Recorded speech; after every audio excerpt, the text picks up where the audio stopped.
Boa noite, entrando no ar mais uma edição do seu Leitura de História na Quarentena, aí com o Wix & Company, Rock Your World. Vamos fechar o áudio aí, porque senão o Facebook censura, né? Vamos para as nossas notas do dia de hoje.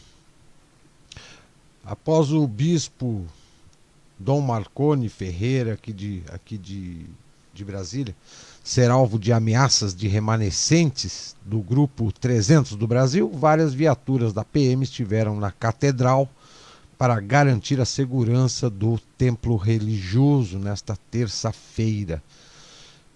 Essa turma de manifestante aí que a gente não sabe se é pró-governo, se é de esquerda, se é anarquista. Isso aí já virou uma grande palhaçada. A esplanada dos ministérios desde hoje de manhã está interditada. Só passa por ali quem trabalha mesmo nos prédios ali dos diversos ministérios localizados no eixo monumental. Vejamos aqui.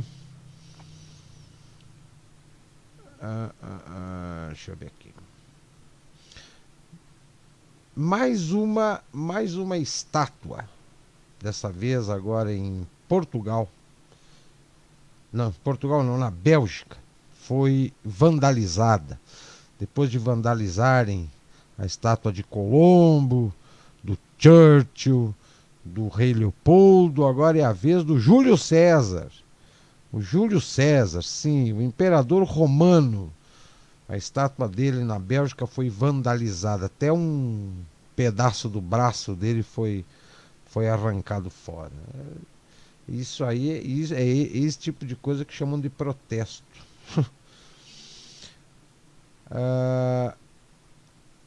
Uma notícia que saiu na mídia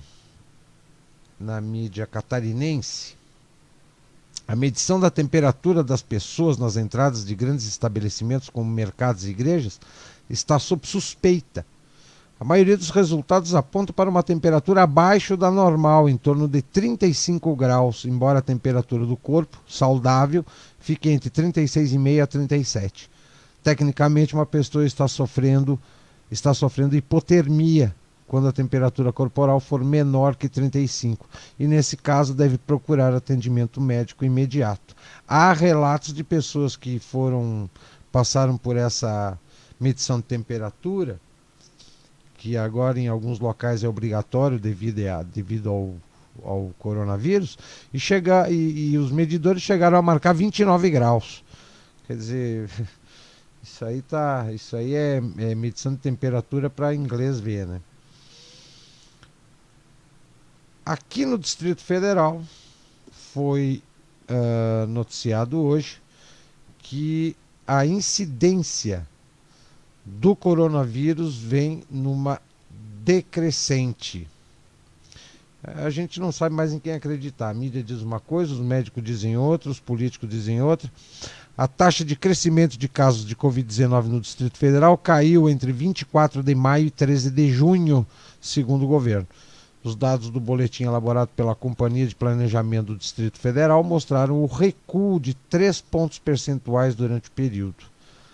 Na semana passada, a taxa de crescimento do número de pessoas infectadas foi de 4,1%. Se os dados se manterem estáveis, a projeção é de que os números dobrem entre 17 e 18 dias. Antes, a previsão era uma duplicação entre 10 e 11 dias. Sendo que agora à noite já foi ligado o sinal de alerta, porque 71% dos leitos de UTI dos hospitais públicos e privados do Distrito Federal já estão ocupados. Então é aquela coisa, é só para alimentar debate que não vai chegar a lugar nenhum. A gente não sabe mais em quem acreditar. Outra coisa, uma matéria que saiu na revista Veja, sobre o uso de máscara dentro de automóveis. Os especialistas dizem que é obrigatório, sim, para a proteção, o uso de máscaras dentro dos veículos. Não falo de veículo de aplicativo, ônibus ou van, não. Carro particular. Tá? E jamais usar ar-condicionado. Sempre usar máscara e deixar os vidros um pouco abertos para ventilar o carro. É a dica, né, que os especialistas dão para quem utiliza o seu carro particular. Máscara e vidro aberto. Ar-condicionado, nem pensar. O que mais que temos aqui? Essa aqui é muito interessante. O governo cogita acabar com um ministério exclusivo para a educação. Entre as conversas no governo para decidir o destino do ministro da Educação, Abraham Weintraub, começa a se cogitar a hipótese de se unir a estrutura da pasta da educação ao Ministério da Ciência e Tecnologia. Assim ficaria tudo sob o comando do ex-astronauta Marcos Pontes. Só tem um detalhe: ele tira o Weintraub de cena por causa de todas as palhaçadas que esse ministro aí, que não devia nem ter entrado no governo, promoveu ao longo desse tempo, e funde com o Ministério da Ciência e Tecnologia. Em compensação, amanhã o presidente dá abertura ao Ministério das Comunicações, onde coloca o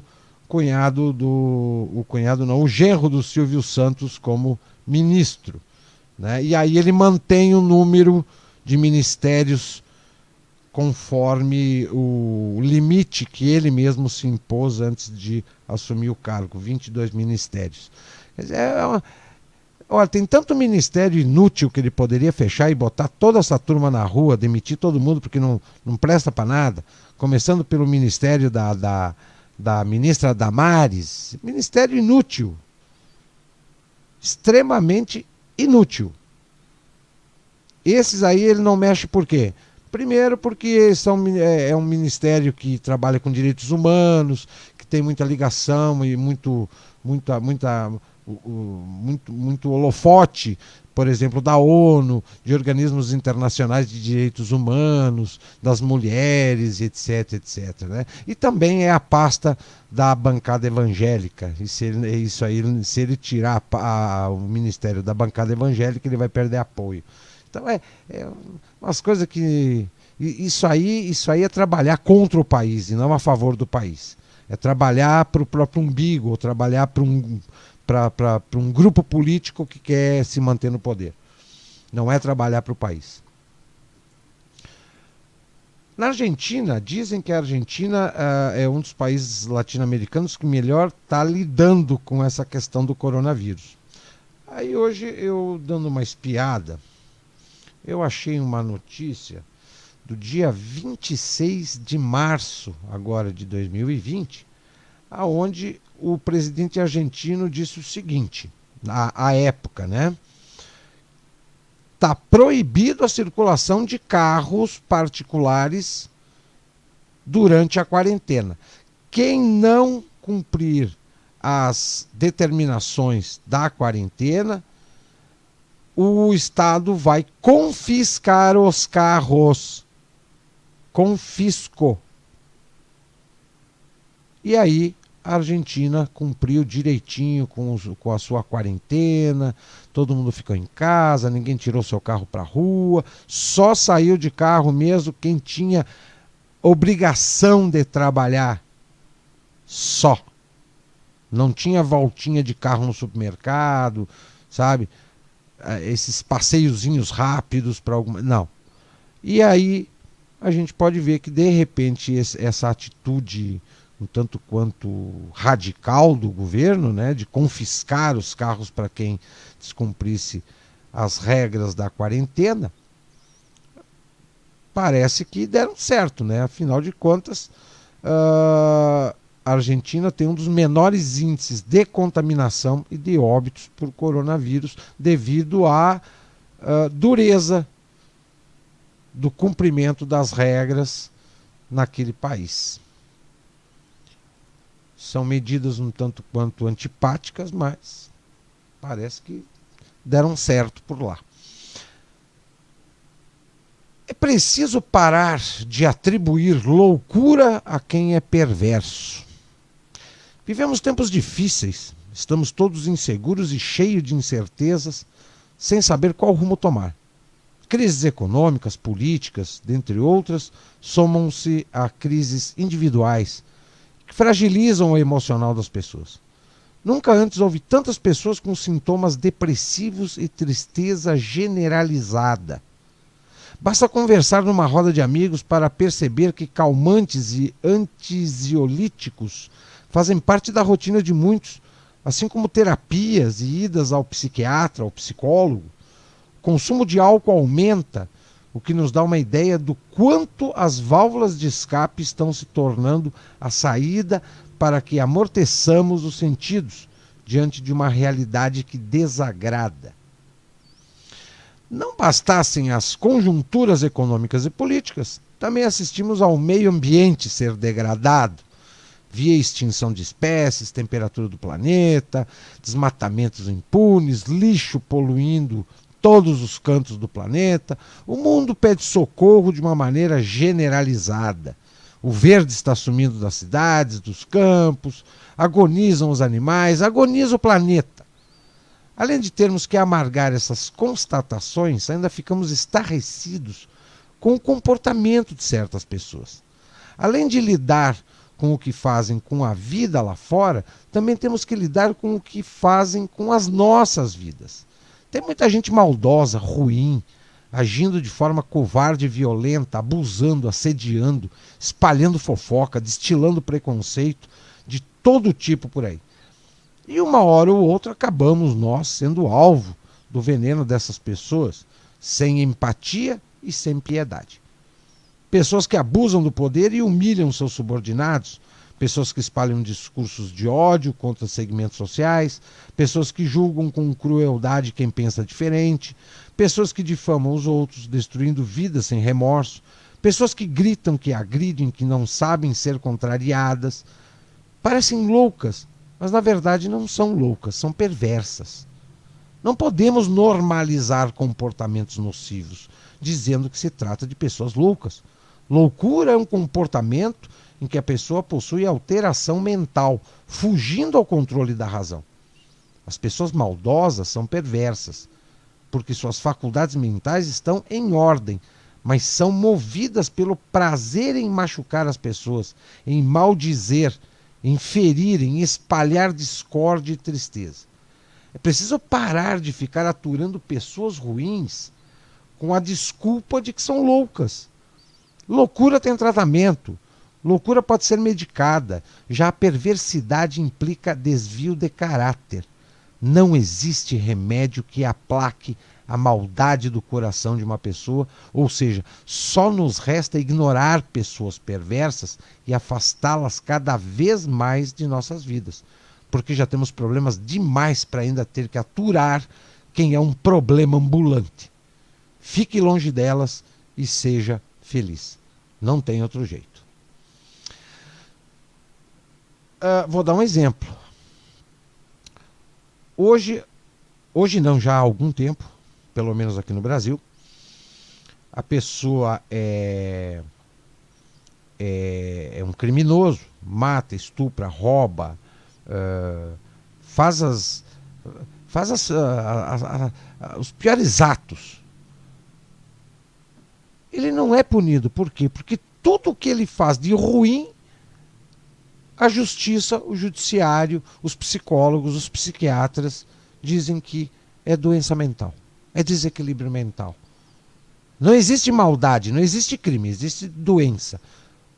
O Brasil há muito tempo não tem mais criminoso. Nós só temos doentes mentais, desequilibrados mentais, que precisam de psiquiatra, de psicólogo, de terapia, né?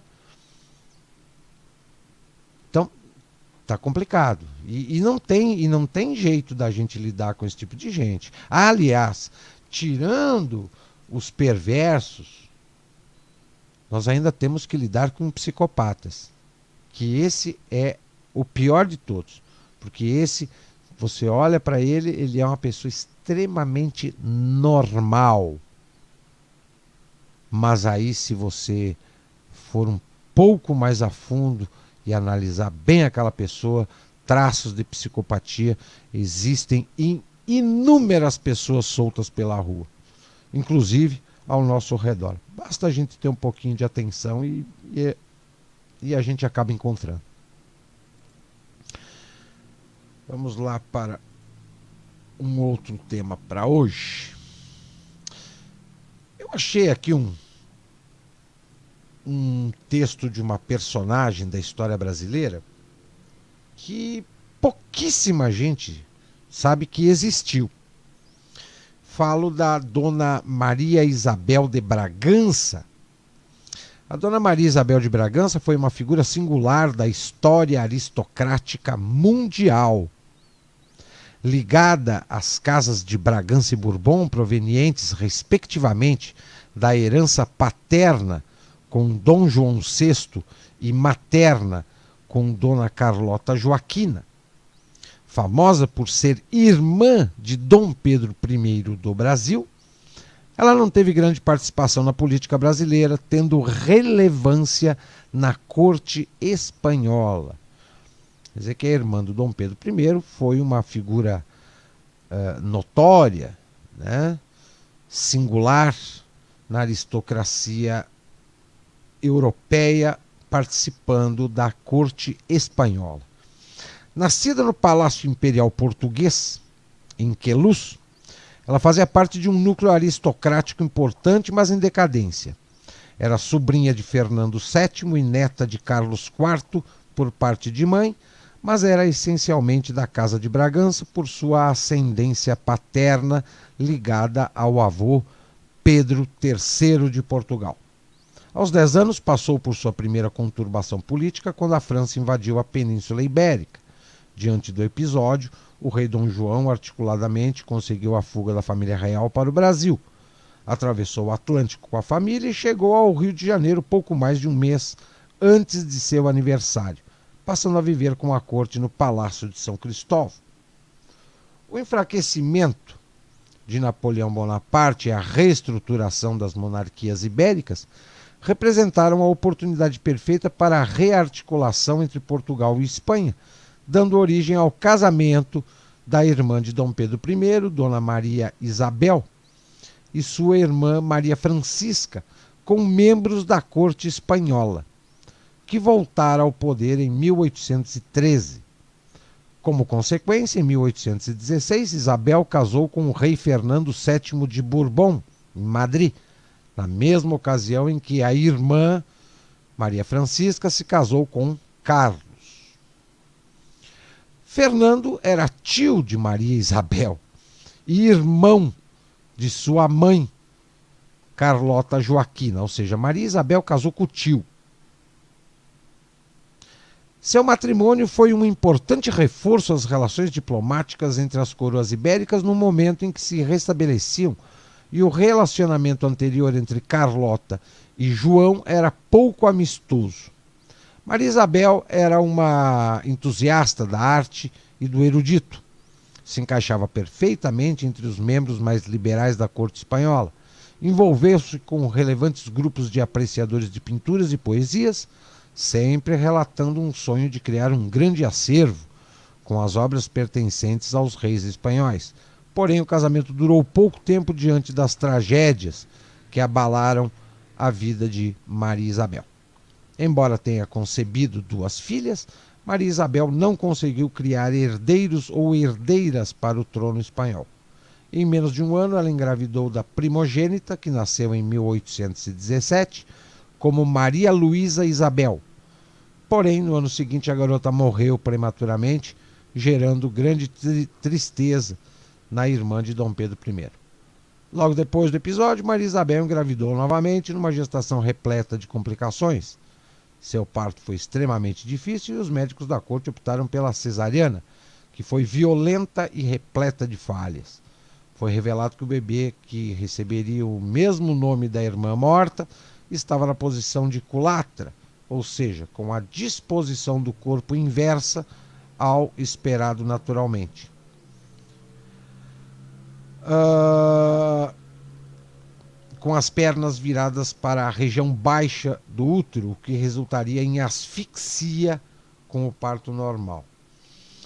Logo, no início do procedimento, descobriram que a criança falecera antes do parto. Abalada e enfraquecida pelos procedimentos iniciais da cirurgia, Maria Isabel teve uma parada respiratória e ficou temporariamente sem reação, e por isso concluíram que a rainha havia morrido. Os responsáveis pelo parto optaram por uma ação invasiva e violenta para a finalização rápida do procedimento, retirando o feto morto para que ambos fossem sepultados. Isso significou uma atroz retaliação da região do abdômen da rainha, que na verdade não estava morta. Quando os médicos começaram os cortes profundos e pouco preocupados para extraírem a criança, Maria Isabel começou a gritar de dor. Seu ventre sangrava e ela caiu da cama, com uma hemorragia que se espalhava pelo chão do quarto. As retaliações cirúrgicas feitas pelos médicos levaram Maria Isabel à morte, num acidente procedimental invasivo e extremamente doloroso. O desastre da cesariana chocou a corte espanhola, que perdeu 2 membros, a rainha e a filha, de uma vez só. Diante do primeiro diagnóstico, que levou à verdadeira logo depois, Maria Isabel é conhecida na memória dos espanhóis como a rainha que morreu 2 vezes. Bem apreciada, Maria foi sepultada no mosteiro do Escorial, em São Lourenço, localidade nos arredores da capital Madrid. Seu sonho de ter um acervo organizado com as obras de artes dos monarcas da Espanha se realizou 1 ano depois de sua morte, quando o prédio, ordenado ainda no século anterior pelo rei Carlos III, foi inaugurado por Fernando VII como Museu do Prado. Mais uma personagem da família real portuguesa que tem ligação com a história brasileira. 21h22, estamos agora com 18 graus. Vamos para o nosso próximo tema, que é o seguinte.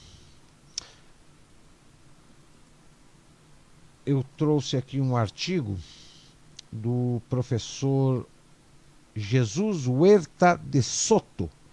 Ele é espanhol e escreveu um artigo muito interessante sobre o perfil o perfil dos intelectuais. Ele intitula o artigo da seguinte maneira: Por que os intelectuais odeiam o capitalismo? Achei esse artigo muito interessante, então trago para vocês agora. Por que os intelectuais sistematicamente odeiam o capitalismo? Foi essa pergunta que Bertrand de Juvenel faz a si próprio em seu artigo Os Intelectuais Europeus e o Capitalismo. Esta postura, na realidade, sempre foi uma constante ao longo da história.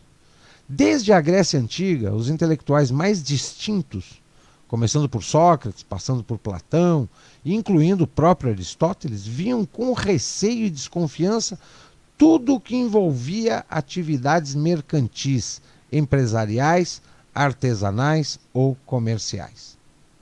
E atualmente, não tenho nenhuma dúvida, desde atores e atrizes de cinema e televisão extremamente bem remunerados, até intelectuais e escritores de renome mundial que colocam seu labor criativo em obras literárias, todos são completamente contrários à economia de mercado e ao capitalismo. Eles são contra o processo espontâneo e de interações voluntárias que ocorre de mercado. Eles querem controlar o resultado destas interações. Eles são socialistas. Eles são de esquerda. Por que é assim? Vocês, futuros empreendedores, têm de entender isso e já irem se acostumando. Amanhã, quando estiverem no mercado, gerenciando suas próprias empresas, vocês sentirão uma incompreensão diária e contínua. Um genuíno desprezo dirigido a vocês por toda a chamada inteligência. A elite intelectual, aquele grupo de intelectuais que formam uma vanguarda. Todos estarão contra vocês. Por que razão eles agem assim? Perguntou-se Bertrand de Juvenel, que em seguida pôs-se a escrever um artigo explicando as razões pelas quais os intelectuais, no geral, e salvo poucas e honrosas exceções, são sempre contrários ao processo de cooperação social que ocorre no mercado. Eis as 3 razões básicas fornecidas por Bertrand de Juvenel. Primeira, o desconhecimento. Mais especificamente, o desconhecimento teórico de como funcionam os processos de mercado. A ordem social empreendedorial é a mais complexa que existe no universo. Qualquer pessoa que queira entender minimamente como funciona o processo de mercado deve se dedicar a várias horas de leituras e, mesmo assim, do ponto de vista analítico, conseguirá entender apenas uma ínfima parte das leis que realmente governam os processos de interação espontânea que ocorrem no mercado. Este trabalho deliberado de análise para se compreender como funciona o processo espontâneo de mercado, o qual só a teoria econômica pode proporcionar, desgraçadamente está completamente ausente da rotina da maior parte dos iluminados intelectuais. Intelectuais normalmente são egocêntricos e tendem a se dar muita importância. Eles genuinamente creem que são estudiosos profundos dos assuntos sociais. Porém, a maioria é profundamente ignorante em relação a tudo que diz respeito à ciência econômica. A segunda razão, a soberba. Mais especificamente, a soberba do falso racionalista. O intelectual genuinamente acredita que é mais culto e que sabe muito mais do que o resto de seus concidadãos. Seja porque fez vários cursos universitários ou porque se vê como uma pessoa refinada, que leu muitos livros, ou porque participa de muitas conferências, ou porque já recebeu alguns prêmios. Em suma, ele se crê uma pessoa mais inteligente, muito mais preparada do que o restante da humanidade. Por agirem assim, tendem a cair no pecado fatal da arrogância ou da soberba com muita facilidade. Chegam inclusive ao ponto de pensar que sabem mais do que nós mesmos sobre o que devemos fazer e como devemos agir. Creem genuinamente que estão legitimados a decidir o que temos de fazer. Riem dos cidadãos de ideias mais simplórias e mais práticas. É uma ofensa à sua fina sensibilidade assistir à televisão. Abominam anúncios comerciais, de alguma forma se escandalizam com a falta de cultura na concepção deles, de toda a população. E de seus pedestais se colocam a pontificar e a criticar tudo o que fazemos, porque se creem moral e intelectualmente acima de tudo e todos. E, no entanto, como dito, eles sabem muito pouco sobre o mundo real. Opa, passou aqui. E isso é um perigo. Por trás de cada intelectual há um ditador em potencial. Qualquer descuido da sociedade, tais pessoas cairão na tentação de se arrogarem a si próprias plenos poderes políticos para impor a toda a população seus peculiares pontos de vista, os quais eles, os intelectuais, consideram ser os melhores, os mais refinados e os mais cultos.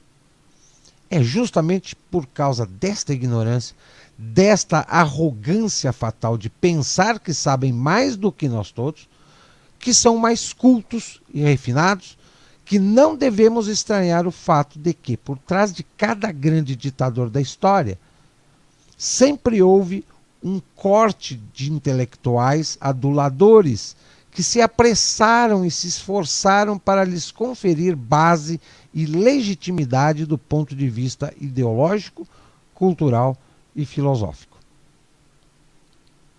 Vide Stalin, que era cercado de intelectuais. E a terceira razão, e extremamente importante, o ressentimento e a inveja. O intelectual é geralmente uma pessoa profundamente ressentida. O intelectual se encontra em uma situação de mercado muito incômoda. Na maior parte das circunstâncias, ele percebe que o valor de mercado que ele gera ao processo produtivo da economia é bastante pequeno. Apenas pense nisso. Você estudou durante vários anos, passou vários maus bocados, teve de fazer o grande sacrifício de emigrar para Paris, passou boa parte da sua vida pintando quadros aos quais poucas pessoas dão valor e ainda menos pessoas se dispõem a comprá-los. Você se torna um ressentido. Há algo de muito podre na sociedade capitalista quando as pessoas não valorizam como deve os seus esforços, os seus belos quadros, os seus profundos poemas, os seus refinados artigos e seus geniais romances. Mesmo aqueles intelectuais que conseguem obter sucesso e prestígio no mercado capitalista nunca estão satisfeitos com o que lhes pagam. O raciocínio é sempre o mesmo. Abre aspas. Levando em conta tudo o que faço como intelectual, sobretudo levando em conta toda a miséria moral que me rodeia, meu trabalho e meu esforço não são devidamente reconhecidos e remunerados. Não posso aceitar, como intelectual de prestígio que sou, que um ignorante, um parvo, um incauto empresário ganhe 10 ou 100 vezes mais do que eu simplesmente por estar vendendo qualquer coisa absurda, como carne bovina, sapatos ou barbeadores em um mercado voltado para satisfazer os desejos artificiais das massas incultas. Fecha aspas. Essa é uma sociedade injusta, prossegue o intelectual. A nós, intelectuais, não é pago o que valemos, ao passo que qualquer ignóbil que se dedica a produzir algo demandado pelas massas incultas ganha 100 ou 200 vezes mais do que eu. Ressentimento e inveja. Segundo Bertrand de Jouvenel, ele diz o seguinte: o mundo dos negócios é para o intelectual um mundo de valores falsos, de motivações vis, de recompensas injustas e mal direcionadas. Para ele, o prejuízo é resultado natural da dedicação a algo superior, algo que deve ser feito, ao passo que o lucro representa apenas uma submissão às opiniões das massas. Enquanto o homem de negócios tende a dizer que o cliente sempre tem razão, nenhum intelectual aceita este modo de pensar. Dentre todos os bens que são vendidos em busca do lucro, quantos podemos definir resolutamente como sendo prejudiciais? Por acaso não são muito mais numerosas as ideias prejudiciais que nós, intelectuais, defendemos e avançamos? Somos humanos, meus caros. Se ao ressentimento e à inveja acrescentamos a soberba e a ignorância, não há por que estranhar que a corte de homens e mulheres do cinema, da televisão, da literatura e das universidades, considerando as possíveis exceções, sempre atue de maneira cega, obtusa e tendenciosa em relação ao processo empreendedorial, que seja profundamente anticapitalista e sempre se apresente como porta-voz do socialismo, do controle do modo de vida da população e da redistribuição de renda.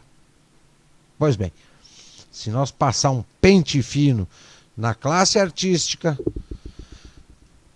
nos intelectuais que estão alocados nas universidades, na classe do cinema, do teatro, da literatura brasileira, nós vamos encontrar 99,9% com esse perfil descrito aqui neste artigo do professor Jesus Huerta de Soto. Pessoas ressentidas, arrogantes, ignorantes e invejosas, lutando contra o capitalismo, mas endeusando e lutando para que o mundo seja aquela utopia socialista viva na Terra. E, infelizmente, 21h34, hoje eu trouxe também uma outra personalidade histórica, muito pouco comentada, que é a Duquesa de Windsor. A história da Duquesa de Windsor, ela é um tanto quanto peculiar. Ela foi casada com o rei Edward, que renunciou ao trono em 1936, se não me falha a memória, e a corte britânica era contra o casamento dele com ela, primeiro por ser divorciada, norte-americana e plebeia, né? Mas o rei Eduardo VIII abriu mão da sua realeza e se casou com ela. E aí então eu trouxe um pouco da história dessa duquesa. Ela foi intitulada Duquesa de Windsor. A Duquesa de Windsor estava permanentemente confinada ao seu quarto azul claro, com vista para os gramados de sua casa em Paris. Era setembro de 1977, 5 anos após a morte de seu marido, o homem que havia sido breve e escandalosamente o rei Eduardo VIII do Reino Unido. Ela estava com problemas de saúde, seus lapsos de memória pioravam, uma fraqueza que sua advogada francesa, Suzanne Blum, usou para grande vantagem pessoal. Sem família para aconselhá-la, dependia muito da advogada, embora tivesse certo pavor de advogados. Em certa ocasião, aos 81 anos, quando Suzanne exigiu que ela olhasse alguns documentos, revidou histericamente. Abre aspas, eu te odeio. Fecha aspas. A advogada nunca mais ousou encontrá-la, pelo menos até que o Wallis Simpson não conseguisse mais falar. E Simpson pagaria caro pelo seu desprezo. Depois daquele dia, a advogada fez exatamente o que quisera, vendeu joias da coleção multimilionária da Duquesa de Windsor, sem sua permissão, começou a publicar cartas de amor entre ela e o Duque de Windsor e se nomeou guardiã de Wallis Simpson ou da Duquesa de Windsor. O tempo todo a vulnerável soberana, abandonada pela família real e com poucos amigos para protegê-la, era mantida prisioneira virtual em sua própria casa. Estava indefesa, às vezes sedada e irremediavelmente sozinha. Tudo havia sido tão diferente apenas alguns anos antes, quando viveu uma vida de ouro ao lado do marido na América, na França e em diversos outros países da Europa. Eles estavam sentados no centro de uma corte dourada, com uma grande comitiva atendendo a todos os seus caprichos. A socialite americana, que atendia pelo nome de Wallis Simpson, antes de receber o título de duquesa, embora não tivesse uma beleza clássica, sempre se vestia imaculadamente em alta costura.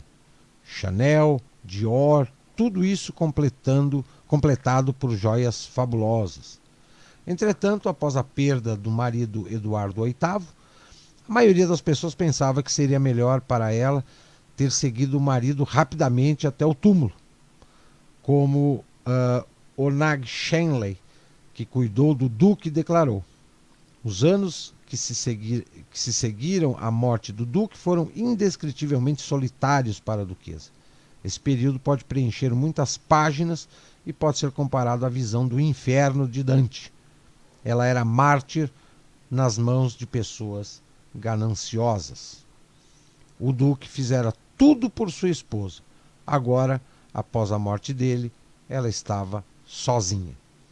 Obviamente, Wallis Simpson ainda contava com o amparo de uma enorme equipe que naquela época empregava 2 secretários, um mordomo, um chefe, um jardineiro, um motorista, um vigia noturno, uma camareira. Havia também o banqueiro suíço Maurice Amiguet e a própria Suzanne Blum, sua advogada, que tratavam de seus assuntos legais em Paris. A saúde da duquesa começou a decair no Natal de 1972, quando caiu de cama e, embora estivesse com muita dor, não recebeu um tratamento adequado. Somente no ano novo que descobriram que o Wallis, com 76 anos na época, havia quebrado o quadril. Enquanto estava no hospital, a advogada deu o primeiro passo para assumir o controle sobre ela, dispensando o Sir Godfrey Morley, advogado britânico que lidara com os assuntos do duque e seu último testamento. A coisa melhorou ainda mais para a advogada francesa depois que os dois secretários deixaram o emprego em 75 e em 1978. Antes chamada apenas como conselheira, Suzane Blum havia se tornado absoluta. Os problemas de saúde da duquesa continuaram. O quadril quebrado já era ruim o suficiente, mas agora veio um golpe do qual Wallis Simpson nunca se recuperaria completamente. No final de 1975, ela sofreu uma úlcera perfurada que levou a uma hemorragia interna grave. Levada para o hospital americano, foi mandada para casa em janeiro do ano seguinte. Muitos disseram que teria sido melhor se tivesse morrido no hospital. Em vez disso, estava destinada a viver uma existência patética pelos próximos 10 anos, praticamente incapaz de se mover e, mais tarde, incapaz de falar.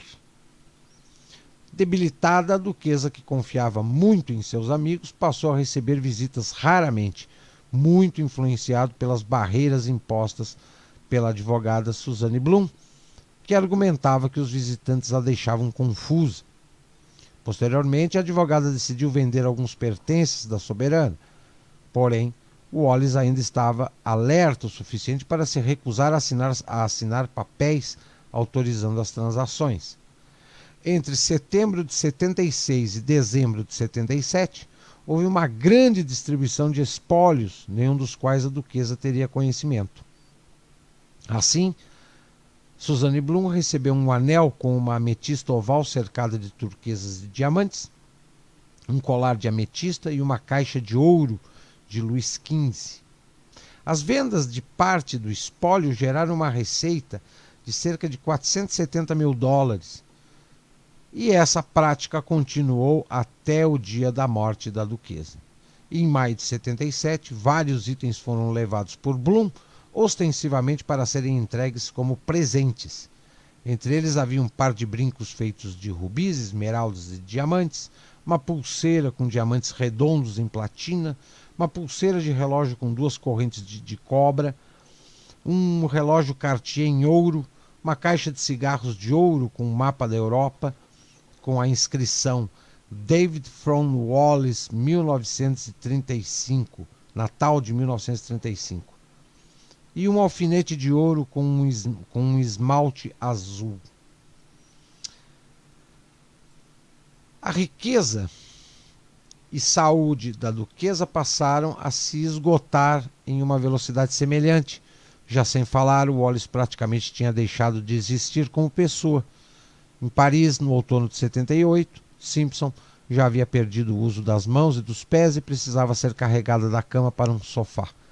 Ela vivia em um mundo próprio, persistente, alimentada a colheradas e infeliz.